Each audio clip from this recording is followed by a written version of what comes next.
அனைவருக்கும் brokerage fine வணக்கங்கள். இன்றைக்கி மார்க்கெட்டில் நடந்த சில முக்கியமான சுவாரஸ்யமான விஷயங்கள் எல்லாத்தையும் தொகுத்து உங்களுக்காக வீடியோவாக கொடுத்துருக்கோம். வாங்க இன்றைக்கி என்னென்ன அப்டேட் மார்க்கெட்டில் கிடச்சிருக்குன்னு பார்க்கலாம். இன்றைக்கி நம்ம என்னென்ன டாப்பிக்லாம் பார்க்க போகிறோம் அப்படின்னா, ரிலையன்ஸ் கேஸ் ப்ரொடக்ஷன் ஸ்டார்ட் பண்ணியிருக்காங்க, அதை பற்றி பார்க்கலாம். அப்புறம் டாலர் இண்டெக்ஸோடைய டீட்டெயில்ஸ் பார்க்கலாம். சமீப காலத்தில் எஃப்ஐஐஸோடைய இன்வெஸ்ட்மெண்ட் இந்தியாவில் எப்படி இருக்குது அப்படின்னு பார்க்கலாம். அப்புறம் other stocks report and updates எல்லாத்தையும் பார்க்கலாம். ஸோ ஃபஸ்ட்டு நம்ம எல்லாருக்குமே தெரியும், ரிலையன்ஸ் இந்தியாவில் இருக்கிற அதிக மார்க்கெட் கேப் கொண்ட ஸ்டாக்கு. அதே போல் பிரிட்டிஷ் பெட்ரோலியம் வேர்ல்டு வைடாக ரொம்ப பாப்புலராக இருக்கிற oil and gas production company. So இவங்க ரெண்டு பேரும் சேர்ந்து போன 18 டிசம்பர் 2020 அன்னைக்கு ஒரு ஸ்டேட்மெண்ட் ரிலீஸ் பண்ணியிருந்தாங்க. அந்த ஸ்டேட்மெண்ட்டில் கேஜி D6 பிளாக்ல அவங்க கேஸ் ப்ரொடக்ஷனை ஸ்டார்ட் பண்ணிட்டதா அவங்க சொல்லியிருந்தாங்க. இந்த கேஸ் ப்ரொடக்ஷன் 2023க்குள்ள இந்தியாவோட கேஸ் ப்ரொடக்ஷன் தேவைகளை 15% வரைக்கும் பூர்த்தி செய்யும் அப்படின்னு எதிர்பார்க்கப்படுது. ஸோ இது இந்தியாவில் இருக்கிற எனர்ஜி செக்டரில் ஒரு பெரிய மைல் ஸ்டோனாக பார்க்கப்படுது.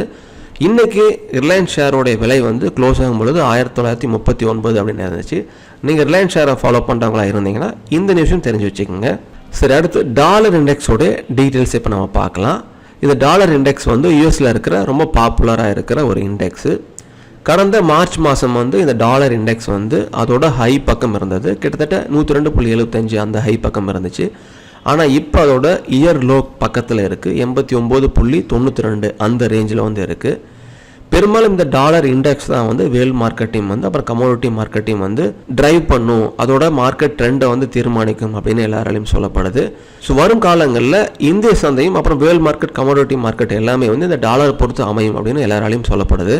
ஸோ அடுத்து சமீப காலத்தில் எஃப்ஐஐயோடைய இன்வெஸ்ட்மெண்ட்லாம் இந்தியாவில் எந்த அளவுக்கு இருந்திருக்கு அப்படின்னு நம்ம பார்க்கலாம். ஸோ நம்ம எல்லாருக்குமே தெரியும், இந்த ஃபாரின் இன்ஸ்டிடியூஷனல் இன்வெஸ்டர்ஸ் தொடர்ந்து இந்தியாவில் அதிகமாக இன்வெஸ்ட் பண்ணிட்டு வந்துட்டு இருக்காங்க. கடந்த நவம்பர் அப்புறம் டிசம்பர் மாதத்தில் 1 லட்சம் கோடி அவங்க இன்வெஸ்ட் பண்ணியிருக்காங்க. சமீப காலத்தில், அதாவது சமீபத்து இயரில் அதிகமாக இன்வெஸ்ட் செய்யப்பட்ட முதலீடாக இதை பார்க்கப்படுது. இது ஒரு ரெக்கார்டாகவும் பார்க்கப்படுது. அதிகமாக பேங்க் செக்டார்லையும் அப்புறம் என்பிஎஃப்சி அந்த செக்டாரில் இந்த ஃபாரின் சோஷியல் இன்வெஸ்டர்ஸ் இன்வெஸ்ட் பண்ணியிருக்காங்க அப்படின்னு சொல்லியிருக்காங்க.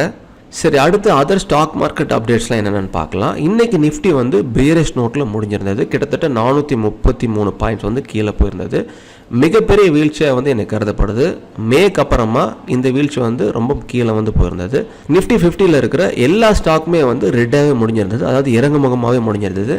இதுக்கு என்ன காரணம் அப்படின்னா, அதிகமான ப்ராஃபிட் புக்கிங்கும் யூகேல லாக்டவுன் திரும்ப அறிவிக்க போகிறதா சொல்லியிருந்தாங்க. அது மட்டும் இல்லாமல் இந்த கொரோனா வைரஸோடைய பயம் இன்னும் அதிகமாகிறதா சொல்லியிருந்தாங்க. இதன் காரணமாக இந்த மார்க்கெட் கீழே போயிருக்கு அப்படின்னு எல்லாராலையும் சொல்லப்படுது. அப்புறம் ஜிஎம்ஆர் இன்ஃப்ரா அவங்களோட பிஸ்னஸை ஏர்போர்ட் அப்புறம் நான் ஏர்போர்ட் அப்படின்னு ரெண்டாக ஸ்பிளிட் பண்ண போகிறதாகவும் சொல்லியிருக்காங்க. அடுத்து டெஸ்லா S&P 500 அப்படிங்கிற இண்டெக்ஸ் கூட ஜாயின் பண்ண போது. நம்ம எல்லாருக்குமே தெரியும், இந்த டெஸ்லாங்கிறது ஒரு எலக்ட்ரிக் கார் கம்பெனி, உலகத்திலே ஃபேமஸான எலக்ட்ரிக் கார் கம்பெனி.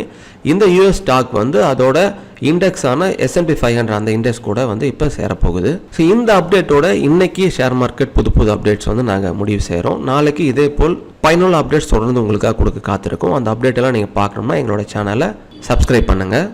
மிக்க நன்றி.